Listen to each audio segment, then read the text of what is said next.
Muri mutya mikono gyaffe aba jemusinzira mwebale nnyo okubanga mutugoberera agange nze Waswa Emmanuel. Tutambula ne bannaffe aba Labour World Connect. Tutambula ne bannaffe aba Labour World Connect.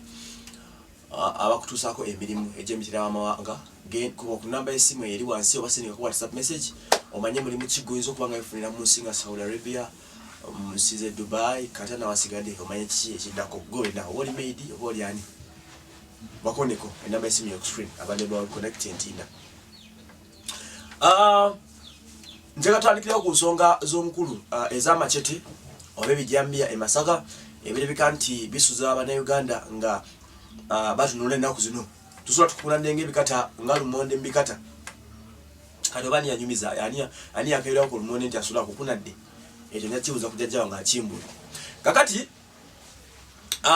waliwo darlingi w'abantu Ssegirinya Muhammed alabika nti yeekubidde omulanga alajanye oluvannyuma lw'ebitongole by'okwerinda okulekya poliisi n'ekyabambega okumugamba nti Ssegirinya olina okubanga omanyi ebikwatagana ku bijambiya e Masaka. Bwe gutyo olaba lunaku lwa mukaaga ekibalwa kye bakuntumye nekiyitingana nga kisaba omukulu eddoboozi ly'ekawempe North Muhammad Ssegirinya n'omukulu Alan Ssebanyana MP owa Makindye West nga bamwetaaga e Masaka.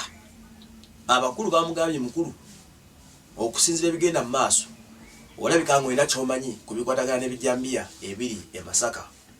Era bamugambye nti ku lunaku olw'Emmande ku ssaawa 4 ez'okumakya yeetaagibwa ne munne Alan Ssebanyana basobole okuba nga boolekera ebitundu by'e Masaka.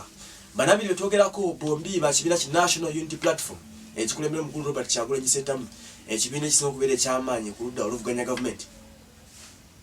Ssegirinya Muhammed mukwewozaako kwe yavuddeyo n'agamba nti talina kyakola agenda kutuuka e Masaka bamubuuze nti Ssegirinya gwani abadde mudduze Ssegirinya Muhammed MP Kawempe North asirike kubanga yagamba talina kyamanyi ku bijambiya bigenda maaso.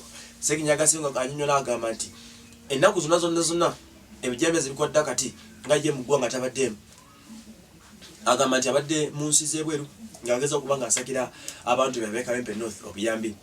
Ssegirinya tusene ku point egamba nti oba mwagala kifo kya parliament mukintwaleko naye muleme kunsibako mboozi za bijambiya. Njukira bayogera ku kifo kya parliament waliwo otalo lugenda maaso wakati wa Ssegirinya Muhammed n'omukulu Kitanda Sulaiman era we bavuganya ku kifo kya Kawempe North agamba nti yamuvunaana ng'agamba nti Ssegirinya talina mpapula za buyigirize wabula ng'omusango leka gukyakwamidde awo gukyanoonya direction ekyabuze entuufu gukwatewa gukyali awo guzingamye. Kakali no munnange ensonga zongedde okuba nga zitabuka. Omulanzi okwebuuza Ssegirinya Muhammed omusajja alina emmundu edda akasaale atuuka ddi okuba nga bamuteeka ku list yabo abali wanted ku nsonga z'ebijambiya ebigenda mu maaso mu Greater Masaka.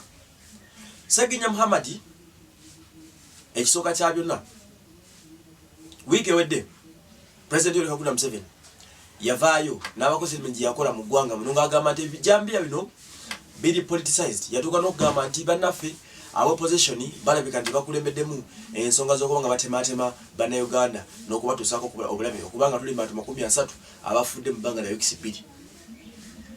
Bwe batyo ab'opposition bamwanukula mbiro ddala ne bamugamba nti President bw'oba ogamba nti eriyo ow'opposition akiri mu makkati tuwe tusaba omukwate ndowooza kati gwe batamuze okukwata awo we tuli. Amalowooza ag'enjawulo mu nsonga ez'enjawulo galasobola nga kwogera ku nsonga nga geebuuza Ssegirinya Muhammed atandika atya okuba nga agenda mu mito bino.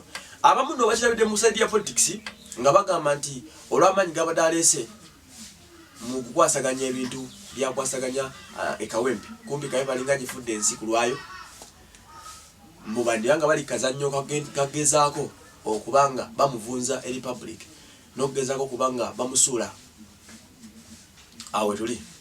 Olw'ensonga ensonga ene sensitive nnyo mu ggwanga tosobola kumala gaddawo kugikomedingako biwanvu na kumala gogyogerako byansimatu byotamanyi.